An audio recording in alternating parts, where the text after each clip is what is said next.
радиои фарҳанг гуфторҳои худро идома медиҳад.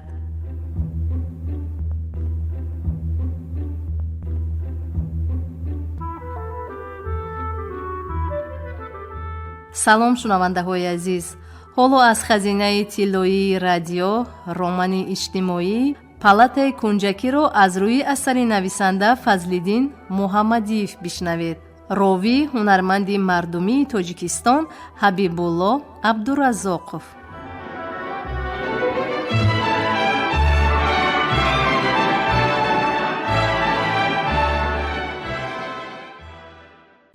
дар палата дер гоҳе сукут ҳукмрон буд.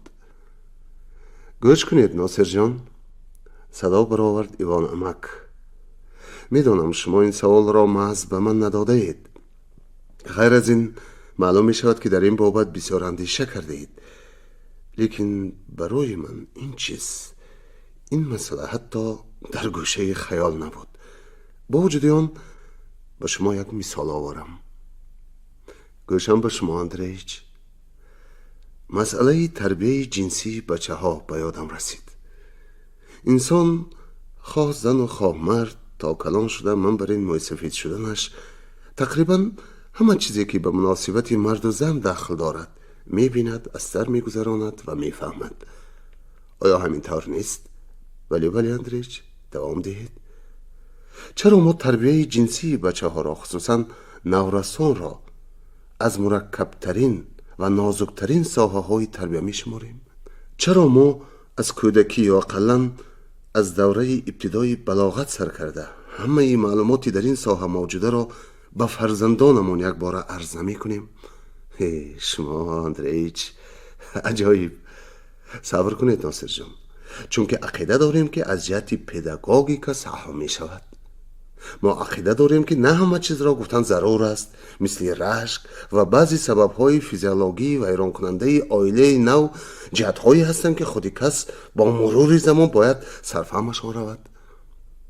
шумо гуфтанӣ ҳастед ки маълумоти иҷтимоии инсон ба маҷмӯи ҳамин гуна донишҳои соҳаи равобити маҳрамонаи ҷинсӣ монанд аст.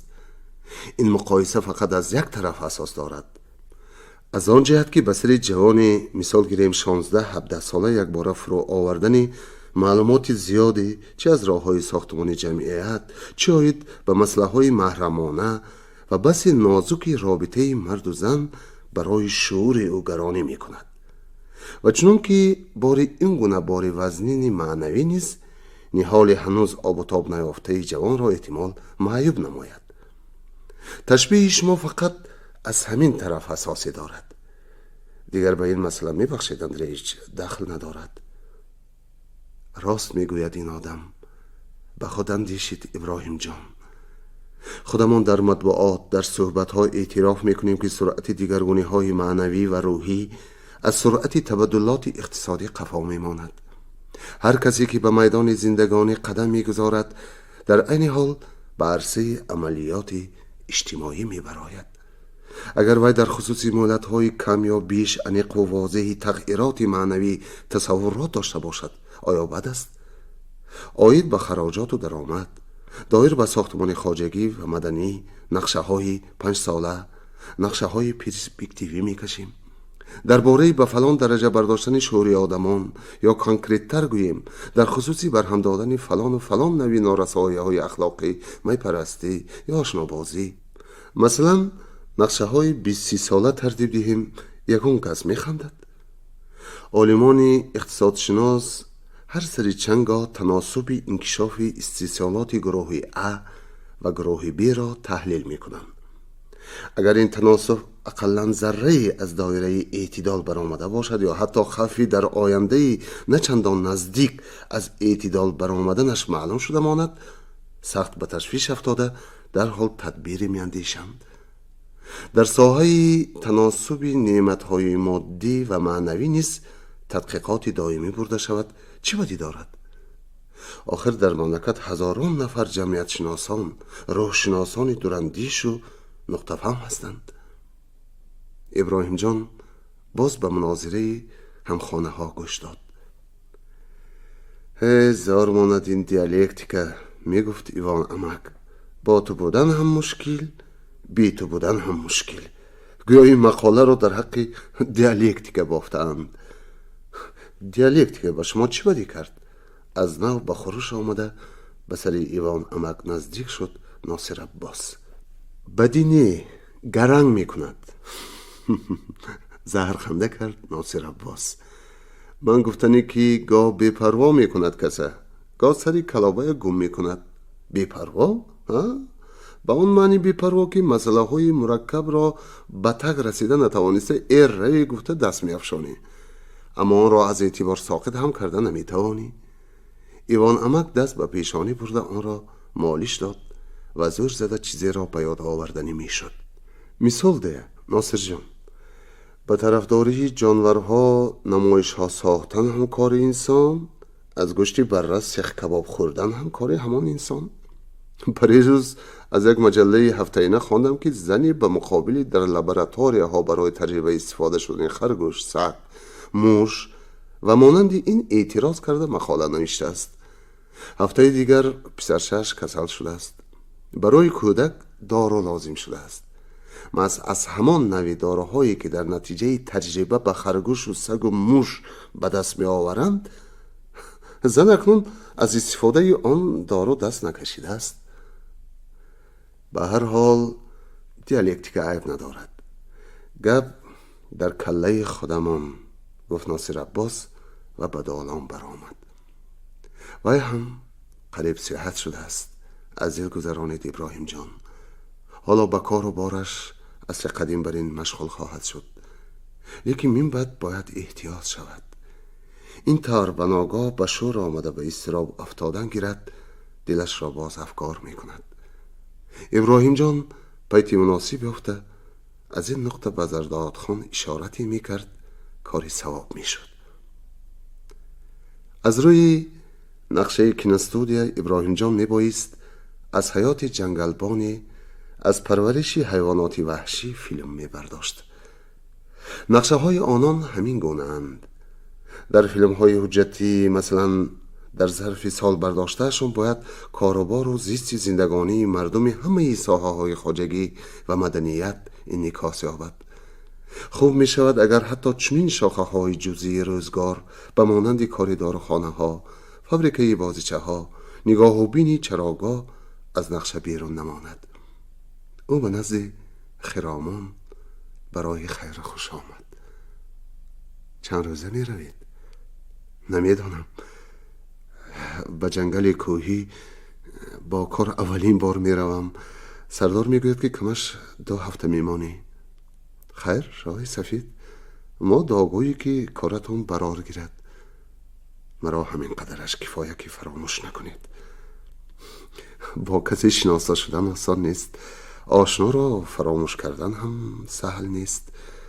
شما خودتون بر این آدمان صمیمی را در نظر دارید خرامان؟ تشکر. اما خودپرستان هم هستند در عالم، بلا از پسشان. واقعا کدام جنگل، در کجا هستند؟ ابراهیم جان به سمت غرب و شمال دوشنبه اشارت نمود که آنجا فقط تپه های سبز پوش و از پس آنها کوههای کبودفام سفید کلاه نمودار بودند. من از کابینه کران هر روز به شما نگاه می کنم. رحمت، لیکن وای جنگل از اینجا نمی نماید.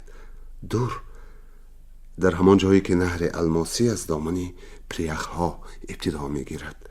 میلش با وجود آن نگاه می کنم.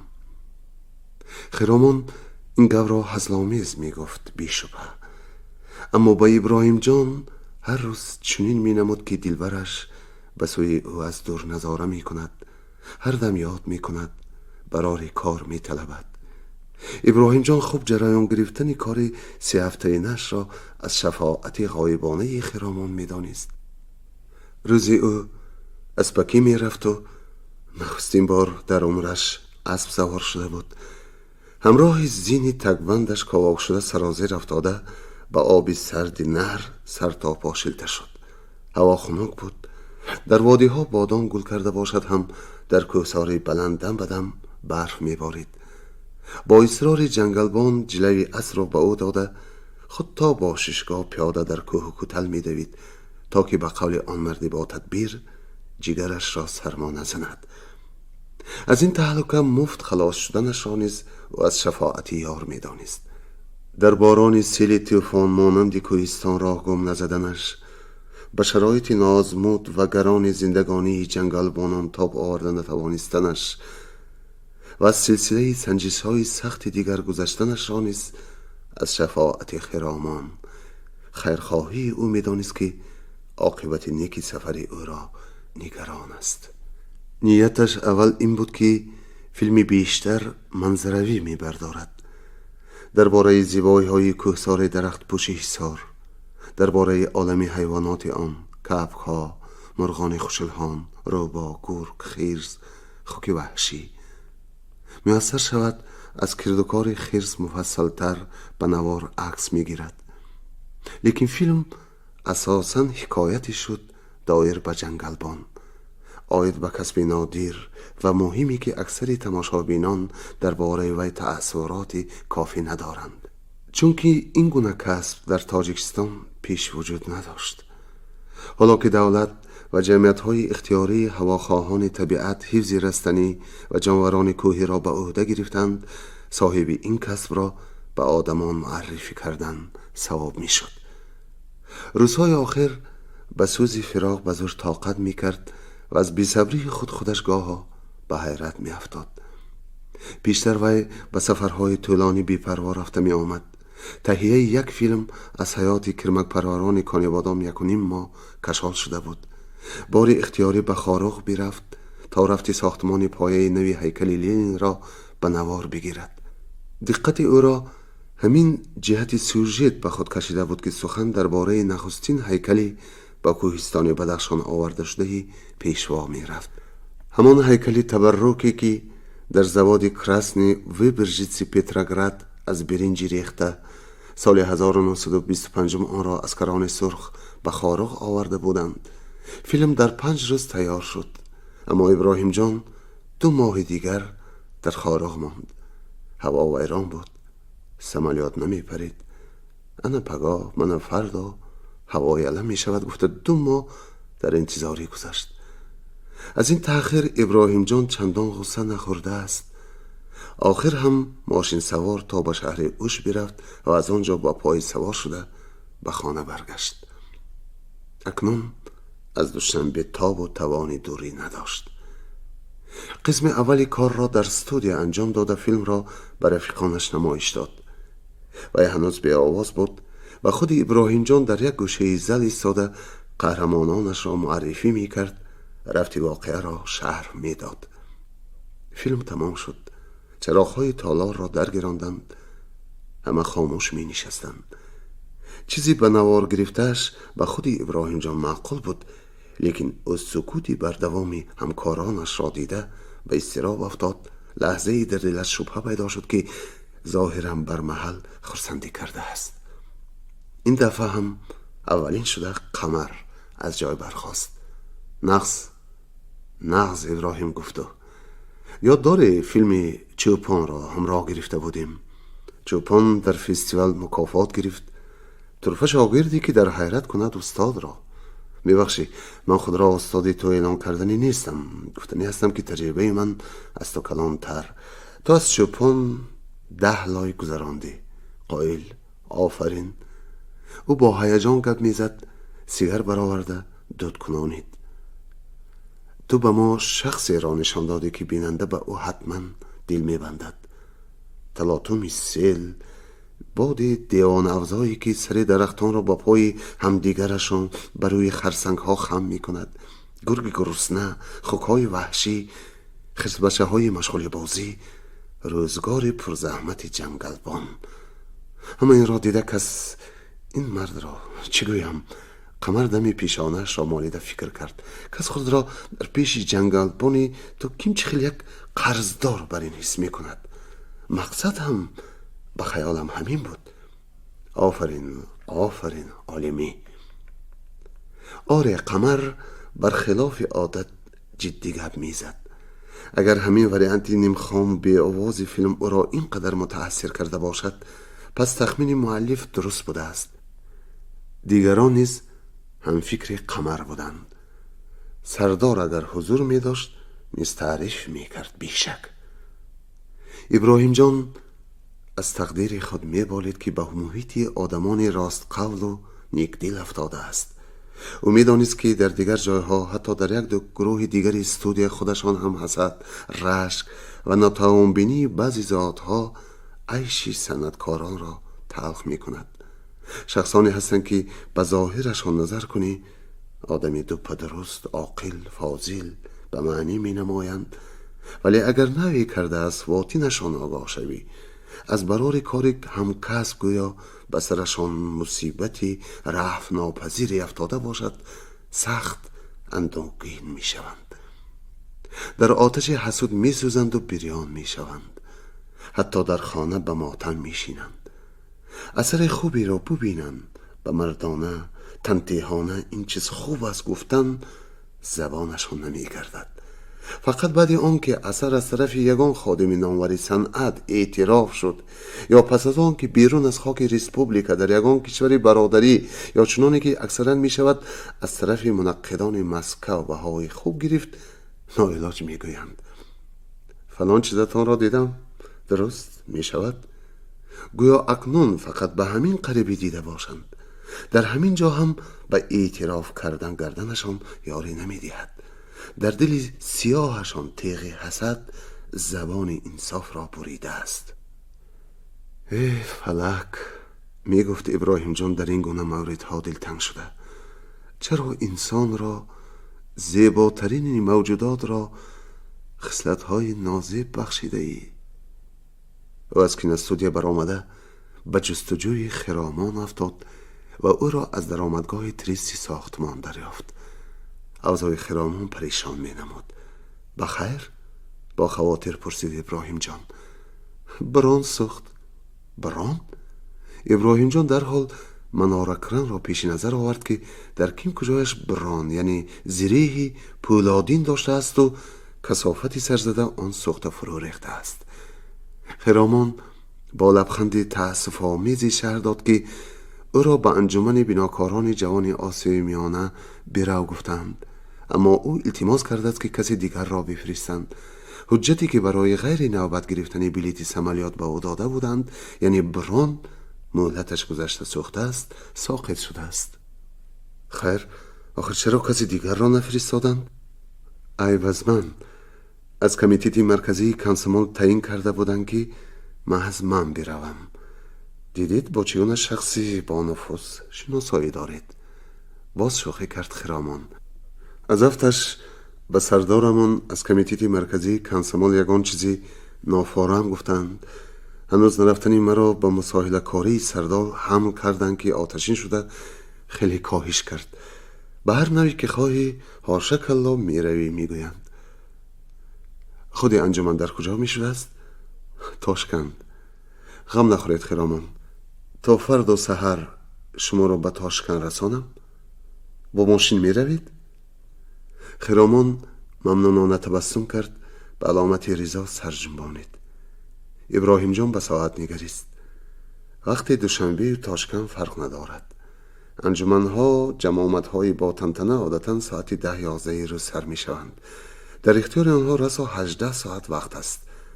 افسوس که راه عقبه انزاب حالا گشاده نشده است. خیر، با راه ترمیز و سمرقند می روند. دورتر باشد هم کم تشویشتر و برای مسکویچ ابراهیم جان بر این ماشین نه چندان زور موافقتر. هر کس در عمر خود اقلاً یک بار دوره را از سر می گذراند که آن را ایام فیروزی، دوران سعادت، فصل کامرانی می توان نامید. در آن روزها عالم به نظری کس به بوستان بیغش، به چمنزار خوش نکهتی تبدیل می یابد که آنجا علاوه به همه این حسن و نکهت باز ایدگاه مردمان قرار یافته است و صدای خنده و بازی، شادی و سرود آنها بر آسمان ها می پیچد. سالهای بسیاری بگذرند، ده ها، صدها واقعات رنگارنگ از صفای خاطر زدوده شود، هم تأثیرات آن ایام با همه تفصیلاتش در لوح حافظه می ماند. پس از جدایی 3 هفته‌ای ابراهیم جان را همین گونه دوران سعید در پیش بوده است. در برآمدگاه شهر ابراهیم جان از دکان روبروی رستوران زرفشان چند شیشه آبی مینرالی گرفت. توشه را از نان و پنیر، حسیب و مقدار سیب عبارت بود که خرامان گرفته است. ابراهیم جان شیشه های آب را در فرش کابین جابجا کرده ماشین را به راه انداختن می‌خواست. خرامان با دست اشاره نمود که اندکی برداشت کند. برویش نگریست که ایبا آمیز تبسم می‌کند. با او چیزی گفتنی است، اما استحاله می‌کند. گوشم به شما خرامان، این سفر تعجیلی به شما تشویش شد ده. خرامان، خوب می‌دانید که برای من این تشویش نیست. کارتون چی می‌شود؟ با قمر تعیین کردم، شما را ندیده اید، جانان یگید. پگاه هم روزتون به بازگشت صرف می‌شود. قمر یگان چیز بافته می‌گوید. وای استا، هیچ نباشد می‌گوید که یک کارش چله مانده بوده است، به نزد جنگلبان رفت. خرامان، شما چیزی دیگر گفتنی می‌خواستید؟ خرامان به تریزه طرف کوچه اندیشمندانه چشم دوخته می نشست. یاد دارید؟ گفت او با نیم آواز، مرا به دامنی بابا تاق برده بودید. یاد دارم. شد، فهمیدم. آن روز می خواستم اظهار دل کنم، گفتید که لازم نیست. از آن نقطه دیگر لب نگشا گفتید. قول داده بودم. قول همان است خرامان. به چهرهش نگریسته پی برد که آن چیزی که حالا گفت محض همان سخنی است که خرامان میخواست از دهان او بشنود. ابراهیم جان از فراست خود بالیده بار دیگر تکرار کرد. گپ یک تا خودتان اذن ندهید از آن خصوص گپ گشاده نمی شود. رحمت اکای ابراهیم جان، شما آدمی نغز. توف چشم نرسد. خیر، رفتیم. نه صبر کنید. آدمان قدیمه پیش از سفر فاتحه می خوندند. ما چی کار میکنیم؟ من شما را دعا میکنم که سفرتون بی خطر شود. در انجمن نغز برآمد کنید. صحت سلامت به خانه برگردید. چی نیکی کردم که اینقدر دعای خیر میشنوم؟ به همسفری من نگفتید. مبالغه شد. خیر، قرض به قیامت نماند. من هم شما را دعا کنم. خوش، چی گویم؟ اله پیر شفیاران SSSR دستگیرتان شود. چرا محض SSSR؟ پیر شفیاران دیگر را نمیدانم، فقط گئی را میشناسم. خیر، آمین آمین. انسانی کبیر، حیات مقتدیر. هر دو خندکنان دست بروی کشیدند و به راه در آمدند. اگر سفر عادی باشد که از در راه از تماشای واحه‌های سبز دهات آباد، از منظره پختزاران و کشتزارانی ناپیدا و کنار حلاوت میبرد.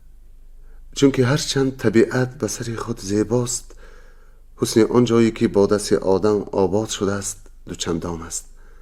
اگر سفر غیر مقرره، سفر آن روزه ابراهیم جان بر این امر مطلوب باشد، نه فقط واحه‌های آباد بلکه دشت‌های یک رنگ، سنگ‌های عریان کوهساران خلوت هم به نظر نقش فردوس را شباهت پیدا می‌کنند. در سفر عادی ماشین فرزن در لایدان درماند و راننده سر تا پای لایالود شد. دلش به هر حال زیق می‌شود، ولی اگر در پهلویش مجسمه آرزویش، وجودی برایش عزیزترین نشسته باشد، لای چسبکی زرد غجیناور که کفش را پر کرده است یا به سر و گردن چسبیده است، چون جزئی مقرره سری گوارا قبول می شود. به ساحل جوی نهر رسیده لباسهایش را تازه می کند، سر و روی می شوید و باز عالم گلستان می شود. در ماندن بلایدان هم واقعی نیست. بیل به دست گرفته فرزند ساعتهای دراز درون آب خنک با مهنتی سخت مشغول شدن لازم آمد. از این هم ذره ناخوش نمی رسد، زیرا آفرینشی بجان برابر در همین قریبی هاست. از گوشه بکار شما نظاره می کند و به شما اعتدال دارد. در دشت خلوت شما را همراه، حامی، پشتیبان خود شخصی نزدیک می شمارد. خرامان هله یافته آب شیرگرم شیشه ها را سیران می کرد. او شیشه را به لطه تر پیچانیده و دست از تریزه بیرون کرده به شمالی راه می داشت و فقط چند دقیقه کفایه بود که آب نوشیدن باب شود. او باز تکلیف کرد که ابراهیم جان هر وقت دم گرفتن خواهد اختیارش، اما برای خوراک مخصوص از راه باز ایستاده وقت صرف نکنند. لازم شود اشاره ای کند و نان و حسیب یا نان و پنیر بریده می دهد. ابراهیم جان به جان و دل راضی شد. اگر به او تکلیف می کردند که یک روز نه بلکه هفته ها با نان و آب قناعت کند، او لام نگفته راضی می شد، به شرطی که همراه خرامان هم پهلوی او باشد، چهره او را گاه گاه ببیند، صدای او هر زمان به گوشش برسد، بداند که آنها از یک هوا نفس می گیرند. ابراهیم جان احتیاط کارانه ولی تیز ماشین می راند. با همه سرعتی که مسکویچ نیم داشتش قابل بود ظاهر کند پیش می رفتند، اما در ضمیر دل می گفت که کاش انجمن بیناکاران جوان در تاشکند، نیو، در مورمانسک یا خبرسک یا اقلا در تفلیس می شد، یا اگر آن را به دیگر جای کوچانیدند از امکان بیرون باشد، کاش فرصت مساعدت می کرد و آنها این 1000 کیلومتر مسافه را نه در 15 ساعت بلکه اقلا یک هفته طی می کردند، تا که در هر جا دم گرفته در کنار نهرها در دامنه سبزپوشی کوهساران سری راه نشسته صحبت آرایند و او از دیدار این موجوده محبوبه سیر گردد. اگر از چنین دیدار سیر گشتن عموما امکان داشته باشد. خرامان خوشحال بود و بازی تکلیف نمود. بیایید گفتو به افسانه تقلید میکنیم. حاجت به تقلید نیست از دلگذران ابراهیم جان. تو عزیزم نمیدانی که این سفر برای من خود عطای افسانوی است. سیمرغ قهرمان افسانه را برداشته به کوی مرادش میبرد.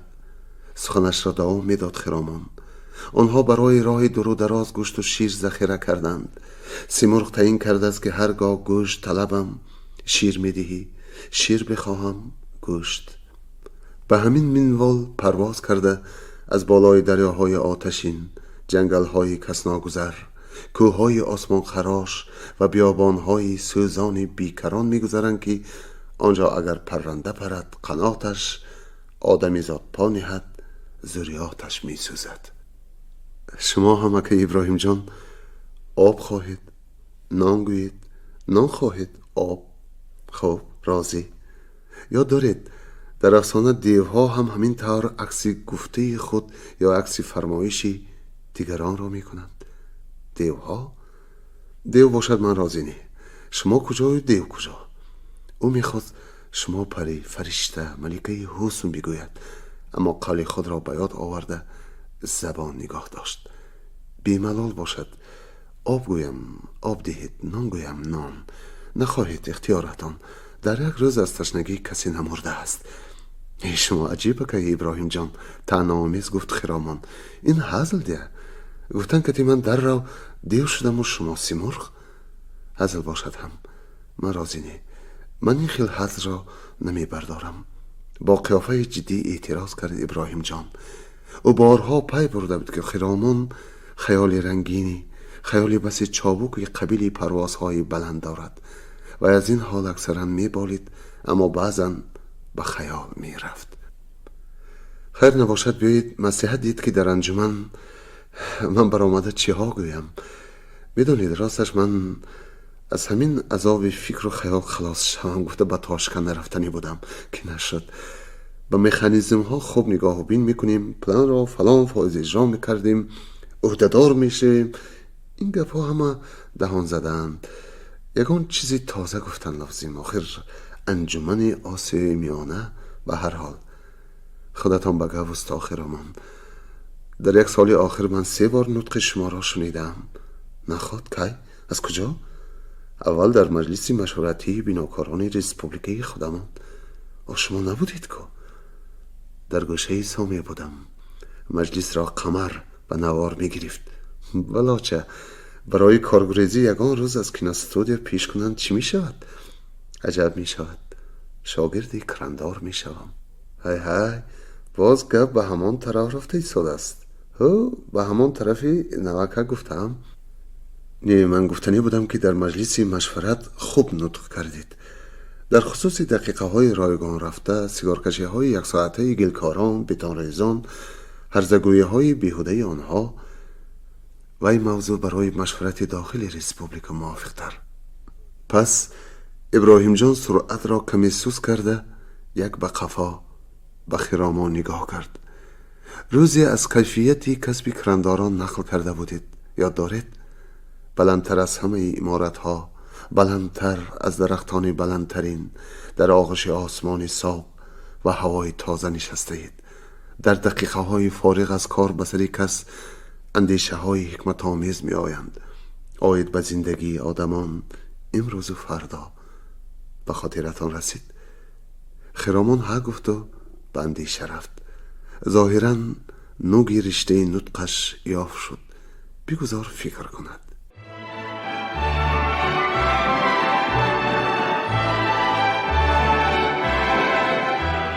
شنونده های عزیز، یادرس می شویم که شما از خزینه تیلویی رادیو رمان اجتماعی پالات کنجکی را از روی اثر نویسنده فضل‌الدین محمدیف در قرائت هنرمند مردمی تاجیکستان حبیب‌الله عبدالرزاقов شنیدید. پایان گفتار 14. شاد و موفق باشید.